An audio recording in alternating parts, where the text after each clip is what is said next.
The heavy oak gates of Blackwood Manor didn't creak, they hummed with the smooth, self-satisfied purr of old money.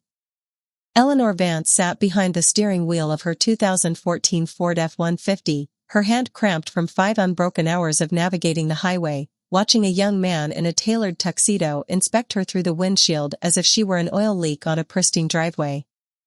"I'm sorry, ma'am," the young man said, his voice dripping with the polite hostility that wealthy people paid for. "If your name isn't on the digital manifest, the system simply won't let me cycle the security gate." Mrs. Sterling was very specific about the guest list. Eleanor didn't flinch. She reached into her faded canvas tote bag, past the half-empty tin of Altoids mints she'd been aggressively chewing since Pennsylvania, and pulled out an embossed card. The cream-colored cardstock felt heavy, the gold foil calligraphy sharp enough to cut skin, the wedding of Julian Vance and Beatrice Sterling. "I'm the groom's mother," Eleanor said. Her voice was steady, a low, gravelly alto shaped by decades of rural air and honest work. She didn't shout. Shouting was what people did when they thought they could change the world. Eleanor knew better. The guard looked at the card, then at Eleanor's lint-speckled corduroy jacket, and finally at the dashboard of her truck, where a small plastic dashboard hula girl was swaying rhythmically to a silent beat. A subtle flicker of pity, quickly replaced by professional coldness, crossed his face. "I understand, Mrs. Vance. But my terminal shows your RSVP status as declined. The seating arrangements inside the glass marquee have been finalized for 3 weeks. There is no physical chair for you." A sharp, metallic tang filled Eleanor's mouth. She popped another mint, the chalky sweetness doing nothing to mask the sudden, hollow ache in her chest. Declined. She had spent the last 3 months saving for the silver georgette dress currently hanging from a plastic hanger in her back seat. She had spent the last 48 hours carefully baking 3 dozen miniature apple pies, Julian's childhood favorite, now resting in Tupperware containers on the passenger floor mat. Julian hadn't told her. Or rather, Julian had let his new family do the telling through a software glitch on a wedding website. Before she could respond, the gravel behind her crunched. A sleek, midnight blue Lincoln Navigator glided to a halt. The rear door opened, and Victoria Sterling stepped out. Victoria didn't walk, she floated on a cloud of Chanel No. 5 and absolute certainty. Her ice blue silk sheath dress was immaculate, not a single wrinkle betraying the humidity of the late June afternoon. Her French manicure was perfectly intact, her diamond studs catching the filtered sunlight through the manicured boxwood hedges. "Oh, Eleanor," Victoria said, her hands coming together in a gesture of simulated warmth that looked like a prayer but felt like a calculated strike. "You actually drove all this way. In that?" She cast a brief, shuddering glance at the Ford F-150. "Julian told me the ceremony started at 4, Victoria," Eleanor said, shutting off the truck's engine. The sudden silence magnified the distant, cheerful clinking of champagne flutes coming from the estate's sprawling lawns. "Did he?" Victoria smiled, a perfect display of porcelain veneers. She stepped closer to the truck door, lowering her voice to a conspiratorial whisper, the kind women use when they are about to execute a social execution. "Darling, Julian is under an immense amount of stress. The Sterling Foundation is announcing his partnership today. The senator is here. The entire board of the Whitney is here. We had to streamline the guest list to accommodate the cultural attaché. I'm his mother, Victoria. Not a cultural attaché. And we value that, truly," Victoria said, her fingers lightly tapping the edge of Eleanor's rolled-down window. Tap, tap, tap, a nervous, sharp rhythm. "But let's be entirely honest with ourselves, Eleanor. You don't belong in that room. You would be miserable. People will ask you about the market, about the upcoming charity gala in the Hamptons, and you'll be sitting there talking about whatever it is you do with reclaimed wood in the countryside.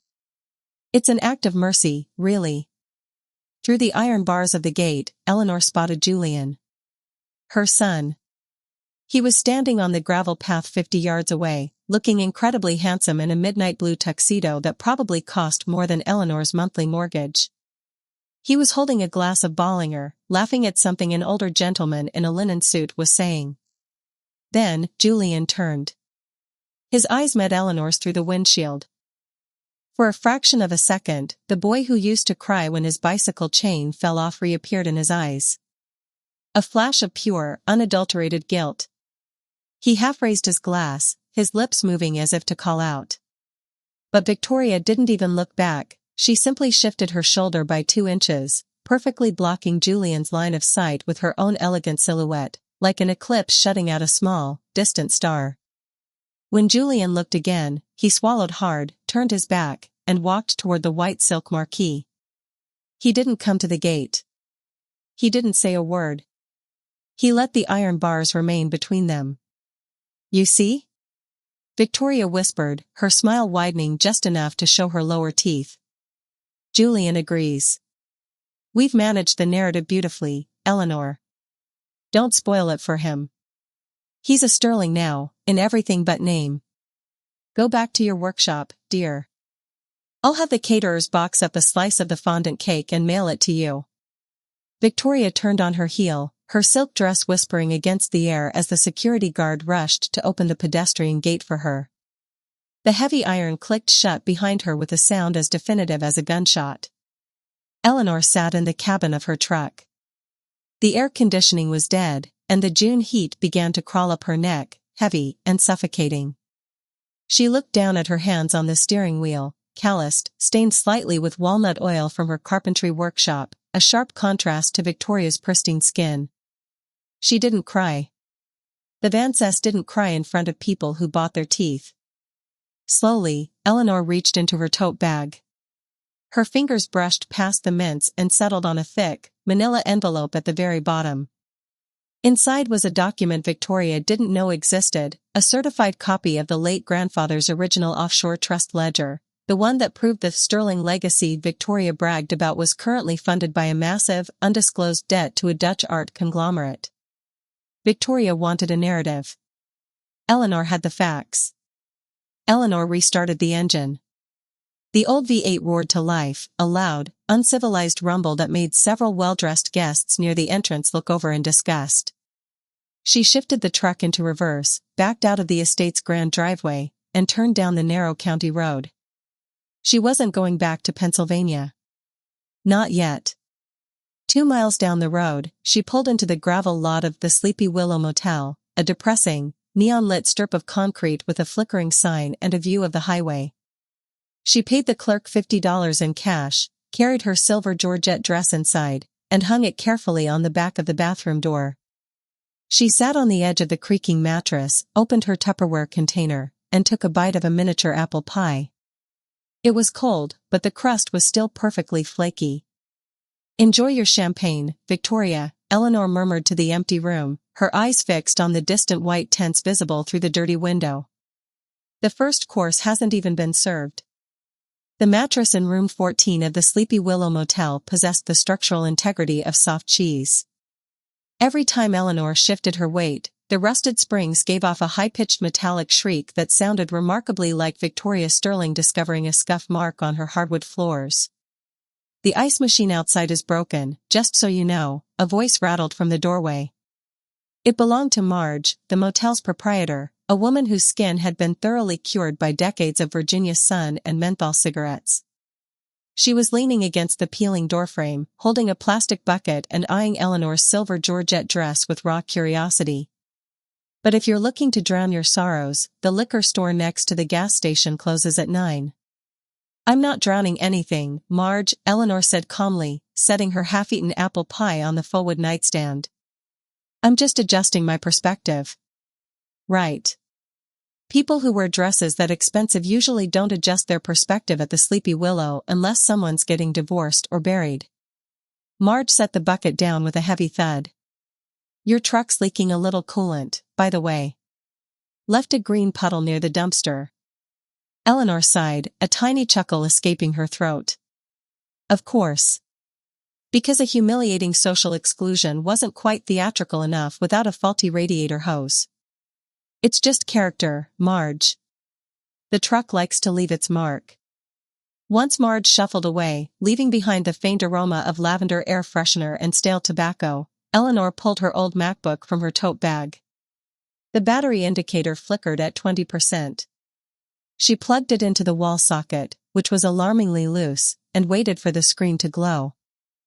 For the past 20 years, Eleanor had been known in her small Pennsylvania town as the quiet woman who restored mid-century furniture. She was the one you called when your grandmother's oak dining table had a water ring, or when a flea market find needed the touch of someone who understood grain and varnish. People forgot that before she married Julian's late father and retreated to the woods, Eleanor had spent 7 years as a forensic auditor for the Pennsylvania Department of Revenue. She knew how to read numbers the way a tracker read broken twigs in a forest. She opened an encrypted file titled Sterling_Archive_2023. It didn't contain photos of Julian's graduation or family holidays. It contained 5 years of public tax filings from the Sterling Foundation, cross-referenced with shipping manifests from a maritime registry based in Rotterdam. Victoria Sterling's entire social currency in Manhattan was built on her role as the chief patron of the Sterling Contemporary Initiative. She regularly loaned multi-million-dollar European installations to major museums, securing her seat at the head of every prestigious charity committee. But according to the Rotterdam shipping logs, 3 of those major pieces, including the crown jewel of her collection, a massive minimalist steel sculpture by a renowned Dutch artist, had never left a bonded warehouse near the Newark docks. Instead, the foundation had filled the museum galleries with high-fidelity, unauthorized duplicates produced by a commercial fabricator in Long Island. The originals? They had been quietly leveraged as collateral for 3 separate high-interest bridge loans to cover the Sterling family's hemorrhaging real estate portfolio in Miami. It was a beautiful, elegant, highly illegal house of cards. "You built your castle on borrowed steel, Victoria," Eleanor murmured, her fingers tapping a slow, rhythmic beat against the aluminum laptop case. Tap, tap, tap, a mirror of Victoria's arrogant gesture at the gate, but devoid of the panic. Her phone buzzed on the nightstand. The screen lit up with Julian's name. Eleanor let it ring. 1, 2, 3, 4 times. She popped a mint into her mouth, savoring the sharp explosion of wintergreen. On the 5th ring, she slid her thumb across the glass. "Mom?" "Oh my God, Mom, thank God you picked up," Julian's voice came through the speaker, frantic and muffled. In the background, Eleanor could hear the distant, swelling chords of a string quartet playing Vivaldi's Spring. The cocktail hour was clearly moving toward the main pavilion. "Hello, Julian," Eleanor said, keeping her tone as level as a freshly sanded shelf. "Mom, look, I am so sorry about the gate," he stammered, his breath coming in short, ragged bursts. Eleanor could picture him exactly, hiding inside a luxury restroom stall or ducking behind the catering tents, frantically loosening his silk bow tie. Victoria's assistant handled the digital list, and there was this massive mix-up with the security firm they hired from New York. "They're incredibly strict because of the senator." "Julian," Eleanor interrupted quietly. "Don't lie to me. It makes you sound like your father when he lost the mortgage money at the track." A heavy, suffocating silence fell over the line. The string quartet seemed to fade. "She said it would be better this way," Julian whispered finally, the polished, confident tone he had adopted in New York completely disintegrating. "She said if you came, the press would take photos, and they'd start digging into where I came from, into Dad's old debts. Beatrice's family is very sensitive about public image right now. I just needed today to go perfectly, Mom. My entire career depends on this partnership." "Your career," Eleanor repeated, her voice soft but entirely devoid of warmth. "And what about your mother, Julian? The one who sold her grandfather's silver to pay your tuition at Columbia?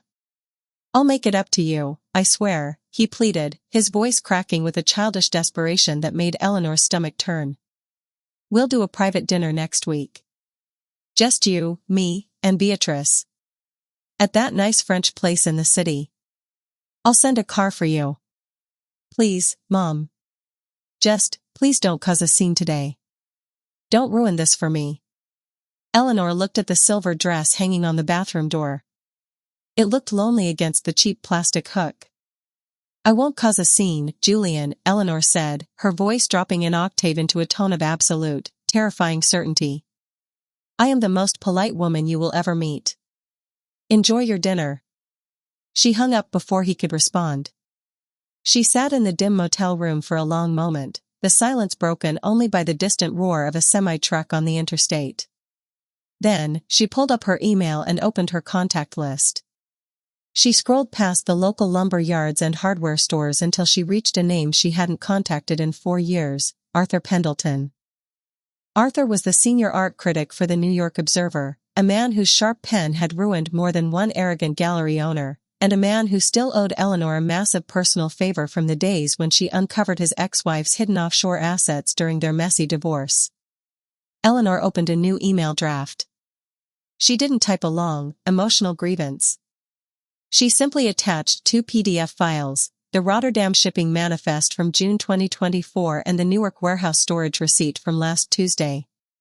In the subject line, she wrote, "A little hors d'oeuvre for the Sterling wedding reception." She hit send. Outside, the neon sign of the Sleepy Willow Motel buzzed to life, casting a harsh, pink glow across the room. Eleanor stood up, walked to the bathroom, and began to carefully iron her silver georgette dress with the rusty, low-set iron Marge had provided. The rehearsal dinner was scheduled for 8 o'clock tonight at the Manor's private conservatory. It was an intimate affair, reserved only for the inner circle, the top donors, and the press. Victoria Sterling wanted a perfect narrative. Eleanor was about to provide the editing. The conservatory at Blackwood Manor was an architectural marvel of Victorian glass and wrought iron, glowing from within like a massive, floating emerald in the twilight. Inside, the air was heavy with the scent of white gardenias and the sharp, expensive effervescence of vintage Dom Perignon. 60 chosen guests sat along a single, continuous banquet table draped in Belgian linen, their laughter bouncing off the glass panes. Victoria Sterling stood at the head of the table, her champagne glass raised, her diamond bracelet catching the light of 100 floating candles. To family, Victoria announced, her voice honeyed and resonant, echoing through the high-ceilinged glass room. Not just the family we are born into, but the family we choose to align with. The Sterlings have always believed that true nobility lies in. The heavy glass double doors at the back of the conservatory didn't slam, but they opened with a slow, deliberate weight that drew every eye in the room. Eleanor Vance stepped inside. She wasn't wearing a cocktail dress, nor was she wearing the silver georgette she had spent months saving for. She wore her work attire, a crisp, ironed white linen shirt, a pair of dark, tailored trousers, and her heavy leather boots, which clicked with a sharp, metallic rhythm against the imported Italian marble floor. Her hair was pulled back into a severe, elegant knot. She looked entirely out of place, yet she held herself with the absolute authority of a building inspector about to condemn a structure. A sudden, suffocating silence fell over the room. The string quartet's bows hovered mid-air, drifting to an awkward halt.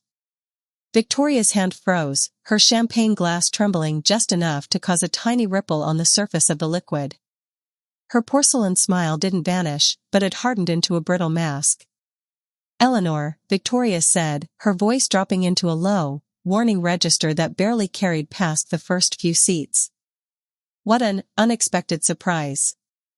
I thought you were well on your way back to Pennsylvania." Julian blanched, his face turning the color of the white linen napkins. He half stood from his chair, his eyes wide with a mixture of terror and shame. "Mom? What are you doing here?" "I came to deliver my gift, Julian," Eleanor said. Her voice wasn't loud, but it possessed a clear, gravelly resonance that cut through the cavernous glass room like a chainsaw through drywall. She walked slowly down the length of the long banquet table, ignoring the stunned stares of hedge fund managers and city socialites. She stopped exactly behind Beatrice, Julian's fiancée, who was looking between Julian and Eleanor with genuine confusion. "Mrs. Vance," Beatrice said, her voice hesitant. "Julian said you were ill. He said you couldn't make the drive." "Julian has a very vivid imagination, my dear," Eleanor said, placing a gentle, calloused hand on Beatrice's shoulder. She looked down at her son, whose gaze was locked firmly onto his silver salad fork. "He inherits that from his father. But no, I am perfectly healthy." In fact, I've never seen things more clearly. Victoria stepped forward, her heels clicking aggressively against the marble. Eleanor, this is a private, family dinner. If you have an issue with the seating arrangements, my assistant can address it in the morning. Please do not make a scene in front of the senator. A scene, Victoria? Eleanor chuckled, a low, dry sound. She reached out and smoothly took a glass of champagne from a passing waiter's silver tray. I am simply a proud mother wishing to propose a toast to your magnificent foundation. After all, it's not every day we get to celebrate such creative curation. Victoria's eyes narrowed, a sharp flash of panic finally breaking through her elegant composure. Security, please escort this woman. Oh, let her speak, Victoria, a booming voice interrupted from the center of the table.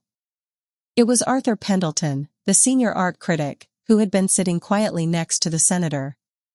He was holding his smartphone, his eyes sparkling with the cruel glee of a predator that had just scented blood in the water.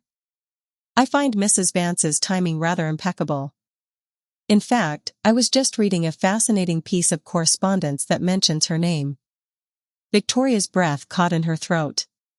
She looked at Arthur, then at Eleanor, her fingers tightening around her champagne flute until her knuckles turned a stark, bloodless white. Julian, Eleanor said, looking directly at her son, ignoring the brewing storm around them. You asked me this afternoon why I couldn't just endure this for your sake. You asked me to let you have your perfect day. Julian finally looked up, his eyes swimming with unspoken pleas. Mom, please. I would have endured anything for you, Julian, Eleanor said softly, the raw emotion finally bleeding into her voice for a brief, fleeting second. I endured the late nights, the double shifts, the debts your father left behind. I would have sat in the very back row of that church and never said a word. But you didn't just ask me to be quiet, Julian. You allowed this woman to erase me. You signed your name to a lie because you thought it bought you a seat at a table that is entirely hollow. She turned her gaze to Victoria. The elegant curator looked as though she were standing in front of a firing squad, her phone now buzzing violently in her satin evening clutch. Your foundation is being audited, Victoria, Eleanor said, her voice dropping to a conversational whisper that felt like a freezing draft in the warm conservatory. Arthur's editors just verified the Newark warehouse receipts. The Rotterdam manifests are already on their way to the state attorney's office. It seems your sterling legacy is about as authentic as Julian's excuses. A low murmur rippled through the guests. Two prominent donors immediately set their glasses down, their faces darkening. The senator quietly signaled his driver with a subtle nod. Victoria's face twisted, the elegant, upper-crust veneer completely fracturing. You miserable, small-town peasant, she hissed, her voice cracking as she stepped toward Eleanor. You think you can ruin us? You think anyone will believe a word from a woman who smells like wood shavings and cheap motel soap? They won't have to believe my words, Victoria, Eleanor said, calmly taking a single sip of the expensive champagne. They can just read the public records. She set the half-full glass down on the immaculate white tablecloth, leaving a small, wet ring on the linen. She looked at Julian one last time, not with anger, but with a profound, final pity. The pie is in room 14, Julian, Eleanor said quietly. If you ever remember who you actually are. She turned on her heel and walked back down the marble aisle. No one stopped her. The security guard at the door simply held it open for her, his eyes wide with absolute awe. As the glass doors closed behind her, the frantic, high-pitched shouting of Victoria Sterling began to echo through the pristine conservatory, shattering the perfect narrative forever. By midnight, the torrential rain that had been threatening all afternoon finally hit the Virginia coast. Heavy, fat drops drummed against the tin roof of the Sleepy Willow Motel, creating a deafening roar that drowned out the hum of the nearby highway. In room 14, Eleanor sat on the edge of the bed, her laptop screen illuminating her face with a pale, cold light. On her screen, the digital edition of the New York Observer had just refreshed. Arthur Pendleton hadn't waited for the morning print. The headline was a masterpiece of journalistic malice, the fabricated legacy, Sterling Foundation facing state investigation over fraudulent collections. Asterisk. Beneath the headline was a detailed breakdown of the Long Island commercial fabricator, complete with quotes from an anonymous warehouse manager in Newark who had confirmed that the real installations had been gathering dust while serving as collateral for unpaid luxury real estate loans. Eleanor popped a mint into her mouth, crunching it slowly. The chess pieces were moving exactly where they had to go. In the world of high society, money was fluid, but reputation was made of glass. Once it cracked, the wealthy didn't stick around to help you clean up the shards, they simply stepped over you to avoid staining their shoes. A sharp, frantic knocking rattled her wooden door, competing with the thunder outside. Eleanor didn't rush. She stood up, smoothed down her linen shirt, and opened the door. Julian stood under the dripping awning, soaked to the skin. His midnight blue tuxedo jacket was gone, his white dress shirt stuck to his chest, and his hair plastered across his forehead. He looked less like a rising star of the Manhattan art scene and more like a drowned stray dog. "They left, Mom," Julian whispered, his voice trembling as he stepped into the room without being invited. He collapsed into the single vinyl armchair near the window, his head in his hands. The senator's car left before the dessert was even served. By 11 o'clock, half the board members had called their drivers. Beatrice won't even look at me. Her father took her back to their estate in Connecticut. Naturally, Eleanor said, closing the door against the damp wind. She walked back to her bed and sat down, looking at her son with a detached, clinical observation. The Sterlings were a good investment for them until tonight. Now, they are a toxic asset. Basic market logic, Julian. How could you do this? Julian suddenly looked up, his eyes bloodshot, a volatile mix of grief and anger twisting his features. You ruined my life. Everything I worked for, everything I built in New York for the last 5 years, gone in 20 minutes because you couldn't handle being left out of a seating chart. Is that what you still think this is about, Julian? Eleanor's voice was dangerously quiet. She didn't raise it, but the sheer weight of her words made Julian flinch. You think I brought down Victoria Sterling because of a chair? Then why? He screamed over the sound of the rain. Why didn't you just stay in Pennsylvania? Why did you have to bring those files? Because you were about to sign a prenuptial agreement that included an indemnity clause for the Sterling Foundation's liabilities, Eleanor said, her fingers opening her laptop and turning it toward him. Look at the 3rd page of the contract Victoria's lawyers drafted for you. You were so blinded by the Sterling name, so eager to pretend you belonged in their world, that you didn't even realize they were setting you up to be the legal fall guy when the fraud was eventually exposed. Julian froze. He leaned forward, his eyes scanning the dense, legal paragraphs on the screen. As his eyes tracked the lines, the remaining color drained from his face until he looked practically translucent. Victoria was going to make you the executive director of the foundation next month, Eleanor continued, her voice cold and unyielding. Not because she's proud of your talent, Julian. But because she needed Vance to sign the upcoming tax returns. She needed a naive, desperate boy from the country to take the blame when the state attorney finally knocked on the door. She didn't want a son-in-law.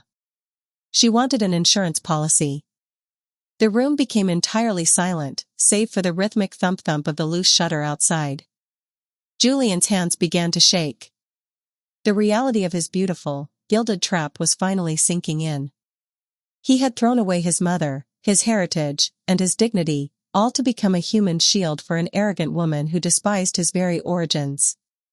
She told me she loved me like a son, Julian whispered, his voice cracking as he stared at the screen. She said I was the future of the family.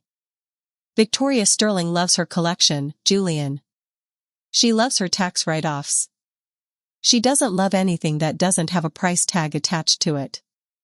Eleanor stood up, walked over to the nightstand, and pushed the Tupperware container of apple pies toward him. Eat something. You look pathetic. Julian didn't reach for the food. He looked out the grimy window toward the distant, dark silhouette of Blackwood Manor. The lights in the Grand Marquis had been turned off. The fairy tale wedding was dead, replaced by the grim, silent panic of an empire preparing for a siege. What happens now? Julian asked, his voice hollow. The wedding is cancelled. Beatrice's family is going to sue for the catering and venue deposits.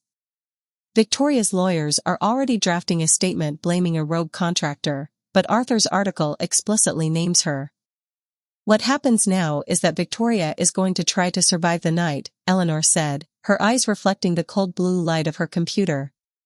She will call her publicists, her lawyers, and her remaining friends in high places. And by tomorrow morning, she will realize that when the ship goes down, the rats don't just leave, they take the lifeboats with them. She walked over to the bathroom door, took the silver georgette dress off the hanger, and began folding it neatly into her canvas tote bag. She was done with the Sleepy Willow Motel.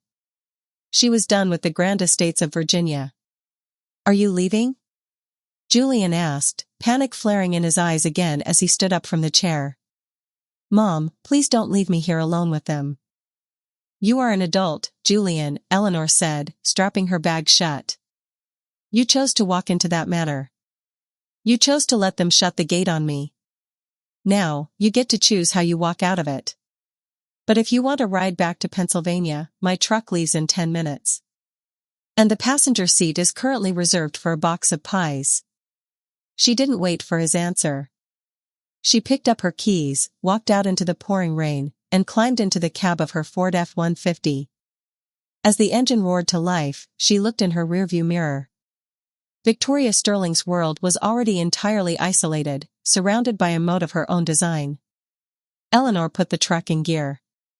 It was time for the final act. The sun didn't rise over Blackwood Manor the next morning, it merely leaked through a thick, greasy layer of Atlantic fog. By 6 o'clock, the pristine gravel driveway was littered with soggy white rose petals and abandoned champagne corks, looking less like a high society paradise and more like an upscale battlefield. Victoria Sterling sat in the morning room, the remains of a cold cup of Earl Grey tea sitting untouched on the mahogany table before her. She hadn't changed out of her ice blue silk sheath dress. In the grey morning light, the fabric looked washed out, and the severe lines of her face seemed to have dropped by half an inch. Her perfect French manicure was chipped where she had nervously scratched at the lacquer. The heavy double doors swung open, but it wasn't the delivery from Vogue or the New York Times. It was her chief legal counsel, Richard, holding a leather briefcase that felt heavier than usual. The state attorney's office has already frozen the foundation's domestic bank accounts, Victoria, Richard said without sitting down. His professional voice lacked its usual corporate warmth, it had the flat, dry tone of a coroner delivering an autopsy report. They are issuing subpoenas for the warehouse logs in Long Island. And I received a call from the senator's chief of staff. He is formally withdrawing his endorsement from the Winter Gala. They can't do this, Victoria hissed, her voice hoarse, her hand reaching for her phone. I built half the modern exhibits in this state. I brought those people their tax deductions. Where is Julian? Tell that boy to get his mother on the phone. She needs to sign a retraction to Pendleton immediately. Julian is gone, Victoria, Richard said quietly, snapping his briefcase shut. His room in the guest house was cleared out at midnight. His linen suits are still in the closet, but his passport and his father's old watch are missing. He left his gate pass on the counter.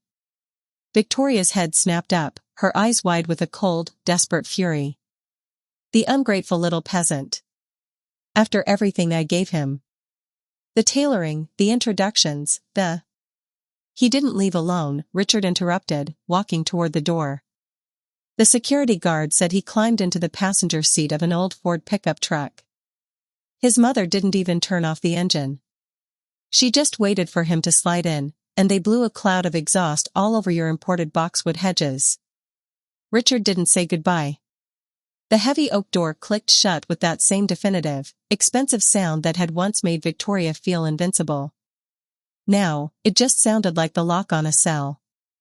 200 miles north, the morning sun was breaking through the Pennsylvania pines, casting long, golden fingers of light across the damp asphalt of Route 15. The air here didn't smell like Chanel No. 5 or oversweet champagne, it smelled of damp pine needles, rich earth, and the clean, sharp scent of impending rain. Inside the cabin of the Ford F-150, the dashboard hula girl was swaying gently as the truck navigated the winding mountain roads. The AM radio was playing a dusty, forgotten Johnny Cash track from the 70s, the low rumble of his voice blending perfectly with the steady hum of the V8 engine. Julian sat in the passenger seat, wearing an oversized, faded flannel shirt Eleanor had kept in the back toolbox for emergencies. His tailored tuxedo trousers were wrinkled and smudged with grease from when they had stopped at a gas station to fix the leaking radiator hose. He was holding a plastic fork, slowly eating the last miniature apple pie from the Tupperware container on his lap. "The crust really is perfect, Mom," Julian said, his voice small and stripped of the polished, fast-paced Manhattan rhythm he'd spent years cultivating. "You used lard this time, didn't you?" "Half lard, half salted butter," Eleanor said, keeping her eyes fixed on the road ahead. Her hands on the steering wheel were steady, relaxed, the walnut stain on her fingers looking natural against the worn leather grip. "Your grandfather always said a sweet pie needs a pinch of salt to remind you what you're eating." Julian looked out the window at the rolling hills, the old barns with fading paint, the stone walls that had stood for 2 centuries without the help of a public relations firm. "Beatrice's father called my cell an hour ago. He said the wedding is officially annulled before it even started. He told me if I ever show up on the Upper East Side again, he'll have his security firm handle it." "And what did you say to him?" Eleanor asked quietly, popping an Altoids mint into her mouth. "I told him he didn't need to waste the budget on security," Julian murmured, a faint, self-deprecating smile finally touching his lips. "I told him I'd already found a better ride home." Eleanor didn't offer a grand speech about forgiveness. She didn't tell him that everything happened for a reason, or that he had learned a valuable lesson about the vanity of human wishes. The Vances didn't use 5 words when 2 would do. She simply reached over and tapped the dashboard nightstand where his phone was buzzing with another frantic alert from Victoria's publicists. "Turn it off, Julian," she said. He looked at the flashing screen, then up at his mother's calm profile against the morning sun. He slid his thumb across the glass, powered the device down, and tossed it into the glove compartment among the old maps and spare fuses. The silence that followed was immense, clean, and filled with the breathing room they hadn't shared since he was 17. The truck rounded a long curve, and there it was, the small, gravel turnoff leading to the Vance woodworking shop. The old timber barn stood solid under the oak trees, its tin roof reflecting the silver morning light, the pile of reclaimed white oak waiting near the bay doors exactly where she had left it 2 days ago. Eleanor pulled the truck into the driveway, shifted into park, and shut off the engine. The sudden quiet was beautiful, broken only by the distant, clear call of a blue jay in the canopy above. She climbed out of the cab, her heavy leather boots sinking into the familiar, wet gravel of her own land. She didn't look back at the highway. She walked over to the back of the truck, dropped the tailgate, and lifted her canvas tote bag over her shoulder. Julian got out of the passenger side, took a deep breath of the mountain air, and walked over to help her with the heavier boxes of her tools. "Welcome back to the world, Julian," Eleanor said, handing him a dusty iron plane from the truck bed. Her voice was low, warm, and entirely grounded in the dirt beneath their feet. "Let's get to work. We've got some real wood to sand."